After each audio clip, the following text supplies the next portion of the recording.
11 trade union संगठनों ने इसका आह्वान किया और आज पूरे हिंदुस्तान में लगभग 25 करोड़ से भी अधिक मजदूर जो हड़ताल पर हैं। कारण बहुत सारे साथियों ने हमारा आपके बीच रखा, मैं उस पर बहुत उसको दोहराना नहीं चाहता हूं।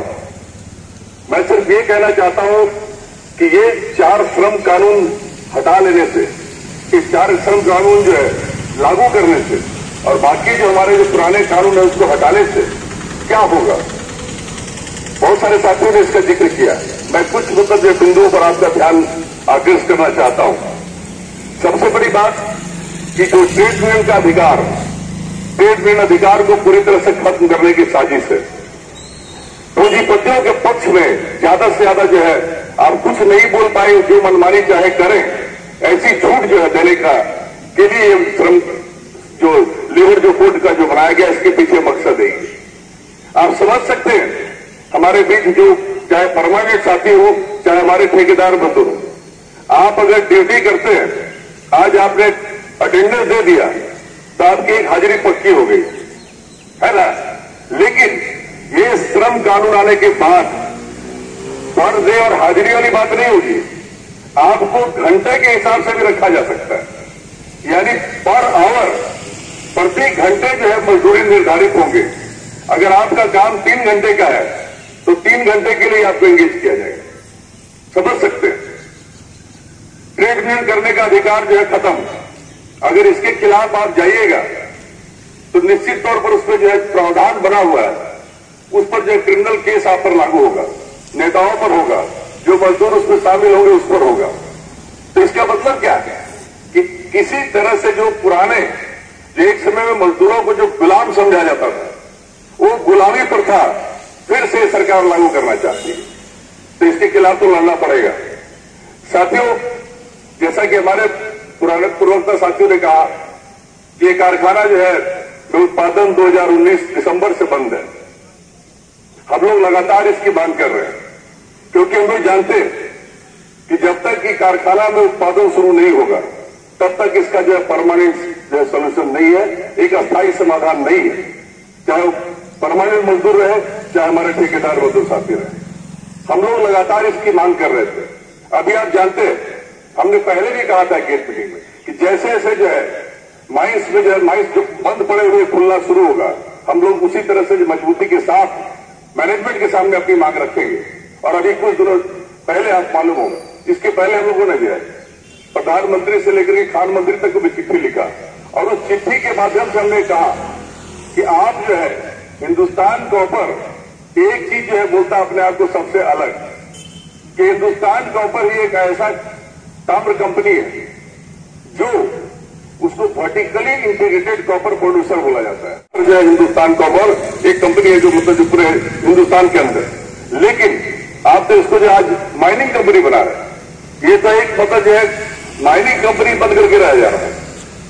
और आने वाले दिनों में जिस तरह की कॉपर की डिमांड, चाहे वो इलेक्ट्रिक व्हीकल के रूप में हो, चाहे मतलब जो आपको जो है ग्रीन एनर्जी के रूप में बहुत ज्यादा इसका जो मांग बढ़ने वाला है, तो हम लोगों ने इसको लेकर के बात की थी। अभी हाल में जो सीएमडी की जो विजिट हुई और नए जो डायरेक्टर ऑपरेशन आए, उसमें भी हमने कहा कि हम बोला आप अब से जो है निश्चित तौर पर जब ये सुरदा खदान शुरू हो चुका है, केदारी अगले 2 महीने के अंदर शुरू होने वाला है, राखा का जो है एमडीओ दिया जा चुका है राखा से चापड़ी के लिए। तो अब ये समय है कि आप इस कारखाने के बारे में, ठीक है एक कारखाना पुराना हो गया, तो पुराना हो गया तो इसको छोड़ नहीं सकते। पुराना हो गया तो कौन कौन सा इसके लिए जो है बाधक है, कौन कौन सा ऐसा नेगेटिव फैक्टर है जो इस कारखाने को चालू नहीं होने दे रहा है। तो सबसे पहले पोल्यूशन का है। निश्चित तौर पर एक कारखाना जो है सबसे पुराना, हमने कहा है कि भाई 70 साल से 65 साल से आपने क्या इन्वेस्ट किया इसमें, थोड़ा बहुत जो हम लोग लग करके आज से 2004 के आसपास में और 2012 में 2 बार जो हम लोगों ने 52 करोड़ रुपया और 62 करोड़ रुपया जो सीएमडी से सैंक्शन कराया, जो पूरा कारखाना उसी समय खत्म हो जाता है, तो उसके चलते इतने दिन तक चला है। इसके अलावा आपने क्या खर्च किया? तो हम लोगों ने मांग की कि एक कंसल्टेंट आप अपॉइंट कीजिए और ये कारखाना किस रूप में कैसे चलेगा, कितनी आर्थिक सहायता की जरूरत होगी, इसके लिए एक स्टडी की जरूरत है। और इसी स्टडी के लिए आप जानते होंगे, आप लोगों को पता होगा कि हमारी मांग पर मेकन जो कंपनी है, मेकन को कंसल्टेंट भी यहां बुलाया गया था और उन्होंने दौरा किया पूरा, ये करीब हमको लगता है 10 दिन पहले ये पूरे कारखाना का दौरा करके अब उनको एक ऑफर देने के लिए बोला जाएगा कि आप स्टडी करके 6-7 महीने के अंदर ये बताइए कि ये कारखाना एक प्रॉफिट लेते हुए, प्रॉफिट अर्न करते हुए, बिना मतलब जो आपको पॉल्यूशन फैलाए, ये कैसे चलेगा। और डिटेल प्रोजेक्ट रिपोर्ट जिसको हम बोलते हैं डीपीआर बनाने के लिए हम लोगों ने जोर दिया है और उसकी प्रक्रिया शुरू हुई है, जो आप देखेंगे आपको लोगों को पता भी होगा। तो कहने का मतलब साथी हुई है कि जैसे जैसे माइंस जो है खोल रहा है, हम अपने वादे के अनुसार जो हमने आप सबों से वादा किया था कि जैसे जैसे कंसंट्रेट नहीं रहेगा, और नहीं है, तो जबरदस्ती आप क्या मांग करेंगे। हमने यही बात कही कि अब जब कारखाना माइंस जब धीरे धीरे शुरू हो रहा है, तो इस कारखाना को शुरू करने के लिए जो पहली प्रक्रिया है डीपीआर बनाने का, डिटेल प्रोजेक्ट रिपोर्ट, उसको बनाने के लिए आप एक कंसल्टेंट की और वही मेकन कंपनी अभी आई थी।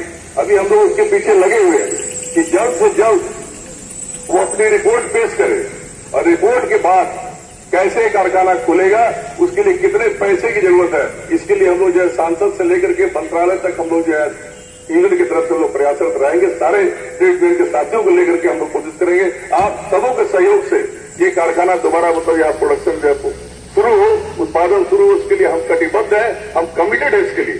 मैं आपसे आज के दिवस पर कहना चाहता हूं।